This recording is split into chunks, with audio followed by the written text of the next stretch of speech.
Hello and welcome back. I am Laurie and this is Live Mindfully.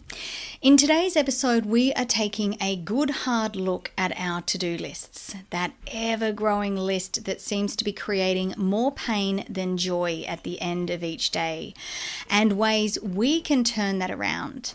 I also want to do a quick check-in exercise to see how we are all tracking as we come into our second week of the new year, and for many of us, this is also our first week back at work. Let's get started.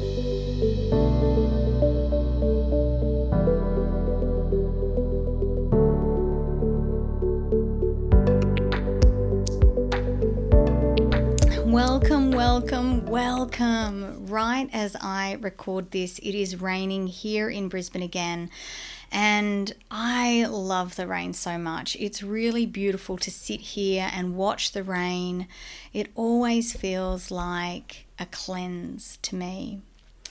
So before we dive into the dreaded to-do list, let's take a moment to check in with ourselves. So this is a little exercise I do a lot during the day. I would say that on average, I would do this at least half a dozen times just to see how I'm feeling and monitor what might be happening internally. And all it really is a little check-in. So whatever you're doing right now, just take a pause. Just stop and then feel into your body. Just notice how your body feels. Notice how you are standing or sitting. Give a little lift in the chest. Straighten the back. Draw the chin back a little. And then take a nice deep breath.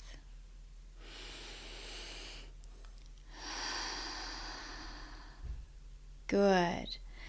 And now ask yourself how you are feeling in this moment. Just notice what comes up for you. Do you feel calm or stressed, overwhelmed, overjoyed? Maybe you feel pretty neutral. And then check in on how your day's tracking. Does today feel good? Do you feel, for the most part, that the day has gone much to your expectation? Are you worried about anything? And now, because we are only 2 weeks into the new year, ask yourself, how is your year going thus far? No doubt you had some time over the Christmas and New Year period to assess how your life is, and no doubt there were some things you wanted to change or amend. So how's that going?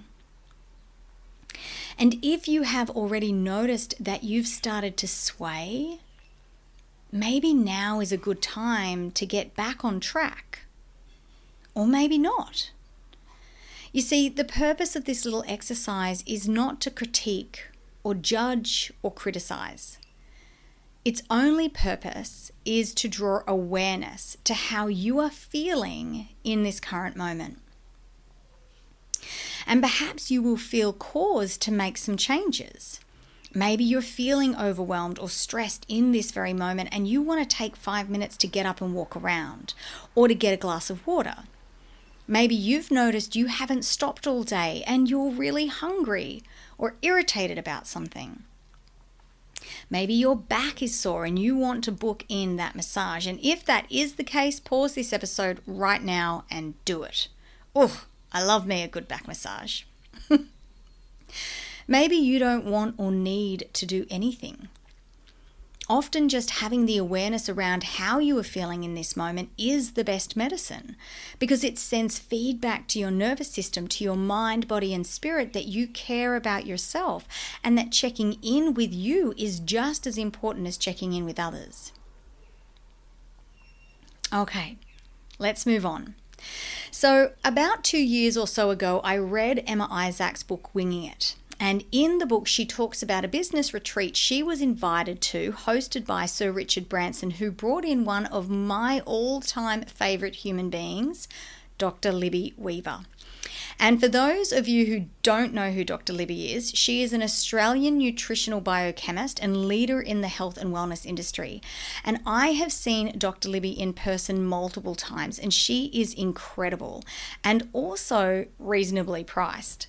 And during her talk at this retreat, she spoke about the dreaded to-do list. Now, since reading this book, I have found multiple podcasts and blogs where Dr. Libby talks in more depth about this, and I'll add some of those links to the show notes for you. But the to-do list has become a focal point of Dr. Libby's work because that never-ending piece of paper or phone app that always feels like more is added to it than ticked off. The research shows that this little to-do list has become somewhat of a catalyst for stress and overwhelm in our lives.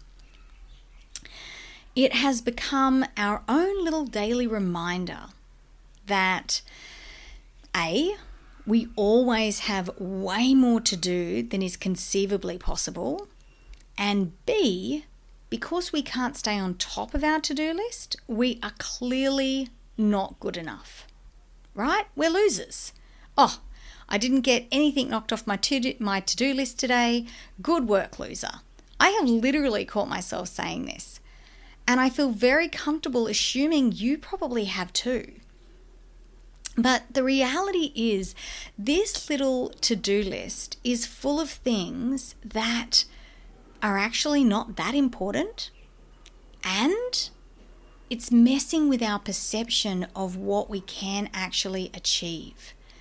And stress is the absolute antidote to getting things done. So if you're looking to achieve less in a day, increase your stress, which unfortunately is a pretty easy thing to do in today's day and age. We have become a society charged on caffeine and soft drinks in an effort to stay abreast of our crazy lives. And according to data from a 2018 survey of our healthcare system, and this is the healthcare system in Australia, and most, if not all, healthcare systems in first world countries would follow suit, it is costing our healthcare system about $180 billion. A price that continues to rise instead of fall, which seems crazy to me because at this very moment we have access to more resources and more wellness than ever before, right? So we should be the fittest and healthiest versions we've ever experienced of ourselves. But here's the problem. We set ourselves up for failure before we've even begun. Let me give you an example. I am sure that a number of us have a goal of shifting some weight. And we make this decision and we feel super inspired and boom, yes, we are going to do this, and we are going to go from zero exercise and poor eating habits to joining a gym, committing to 5 sessions a week, eating all organic and whole foods instead of takeout. And we are pumped, and it doesn't matter that we tried this last year and the year before because this time it is so different. And we don't know why, but it doesn't matter.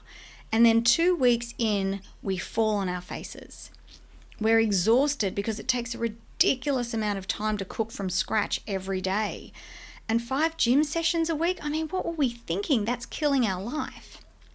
I spoke to a friend of mine recently, a real gym junkie. He loves it.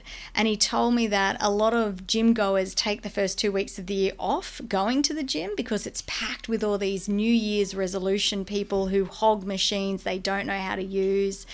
And then he said, but it's pretty much back to normal by the beginning of Feb, so it's not too bad. And I had to laugh. Because we do this to ourselves, and it's crazy because we want to be this improved version of ourselves. And I really commend that. I am all about improving ourselves, but we come at it from this angle and we fail every time. And our to-do lists are exactly the same.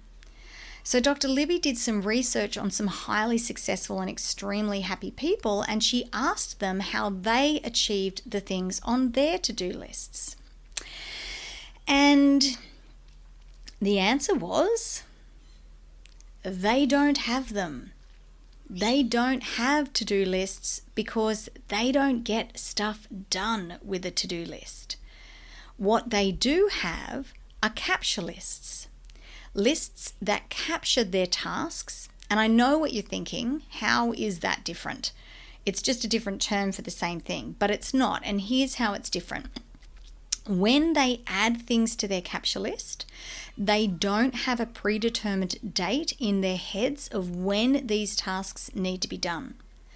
So with a to-do list, the idea is that what doesn't get done today has to get done tomorrow, and so on, and it goes on forever and ever and ever. But with a capture list, you sit down at the beginning of your day or at the end, whichever is your preference, and look at the capture list and then schedule into your day, week, month, when you can achieve these things. And that's the difference. Actually taking time to formally schedule these tasks into your day. And because these items are now scheduled, they can be removed from the capture list and from your brain. And this allows you to knock more off this list than you ordinarily would, because you are not staring at this mammoth list of tasks every time you go back to check what else needs to be done. And because you have scheduled the tasks you can achieve in a day into your diary, you become far more conscious about how long each task takes, and then far more aware and accepting about what you can actually achieve. And I am so guilty of this. I used to look at my to-do list, and even though I knew I had a task that would take, let's say 2 hours to complete, I continued to add things to my list even when I knew I could not possibly achieve it. And it just made me feel bad. I just felt overwhelmed all the time, and if one person did one thing that set me back, I would lose it. And so now I start each day and I look at my capture list and I assess what the outcomes are that I want to achieve for that day, and then I take things from that list and schedule them into my little online Google diary. And I remove those items from the capture list because I've scheduled them in, and I don't look at that capture list again unless there is something I need to add. And I'll be completely honest, there are things on my capture list that have been there for months. But my perception around the urgency to knock these things off my to-do list is no longer there. And that's really what we're talking about. It's all about perception. Having a list, a very long list, that you stare at multiple times throughout each day makes you feel overwhelmed and makes you feel like you possibly can't stop for lunch or meditation or to take a walk because you have 7 gajillion things that need to get done. There's no time for self-care. I mean, who are we kidding here? How are you supposed to take any time to care for yourself when you have this mammoth list? And I am sure our to-do lists are the same. If I asked you to look at your to-do list right this minute, I guarantee that there are at least 6 or 7 things on there that if you did right this minute would take less than 5 minutes each. But because this list is so bloody long, you're too overwhelmed to even contemplate doing one of those things. So for most of us, we wake up, we check our phone, we see the mountain of emails, we know our to-do list already has 15 things that absolutely must get done today, and instead of feeling motivated and excited about our day, we start the day off absolutely exhausted, and our feet haven't even touched the floor yet.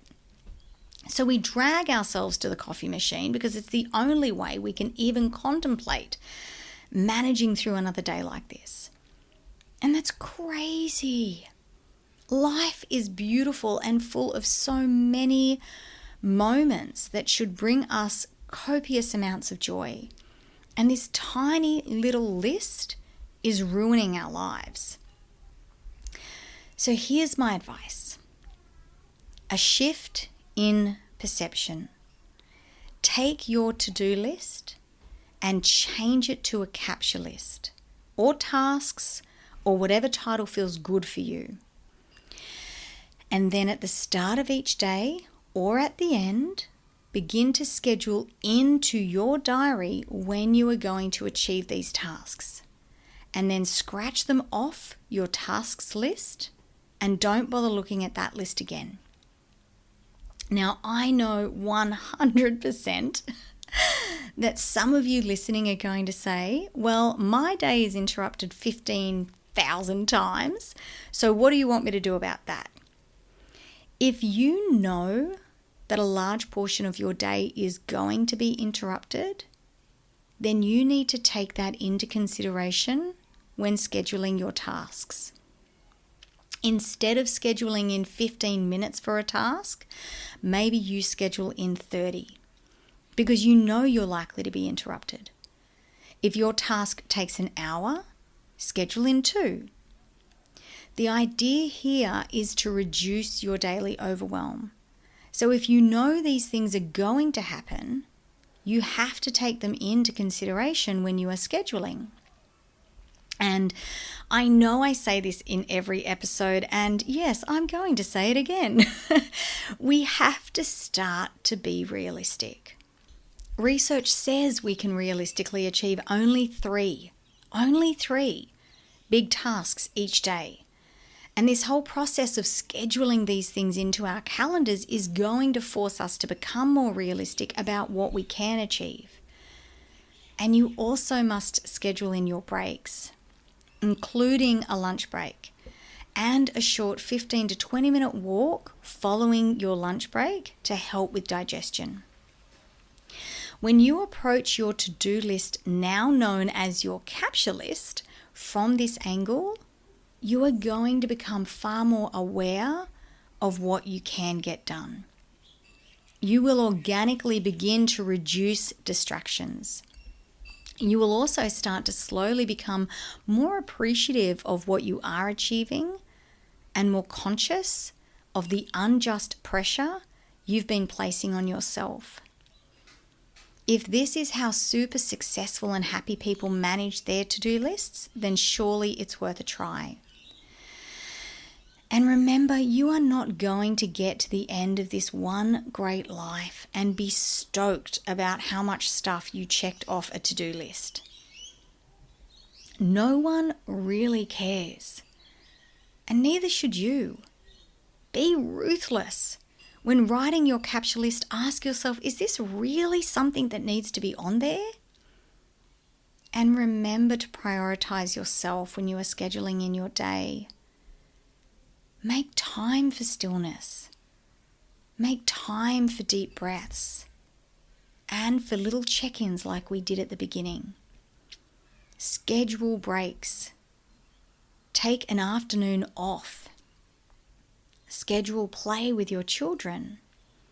And if you don't get something done, take a really big breath and remind yourself that it's not a big deal. Because it isn't. Thank you so much for listening in today. I am flying to Adelaide today, and tomorrow I am swimming with the great white sharks in Port Lincoln, which I am so excited about.